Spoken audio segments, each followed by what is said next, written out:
কোরআনে দাড়ির দলিল আছে? দাড়ি বলবে নাই। কোরআনে কোথায় দাড়ির দলিল আছে বলেন তো দেখি, কে বলতে পারবেন? কঠিন প্রশ্ন। 500 টাকা পুরস্কার দেবো আমার পক্ষ থেকে, জান। যদিও 500 কোনো টাকাই না, টাকার মান দিন দিন কমছে। কোন সূরায় দাড়ির কথা আছে কে বলতে পারবেন? আলেম ওলামা বাদ, তারা তো পারবেন, আমরা সিভিলিয়ানদের জিজ্ঞাসা করছি, সাধারণ মানুষ। কে পারবেন বলেন?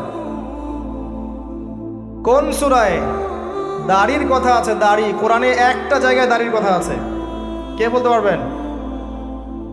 দেখছেন, আল কোরআনের আলো ঘরে ঘরে যা আলো, তাই না?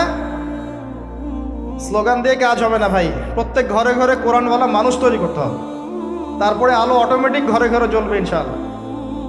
আচ্ছা যাক, আমার টাকা বেঁচে গেল। সূরা তহায় আছে, কোথায় আছে? কোরআনে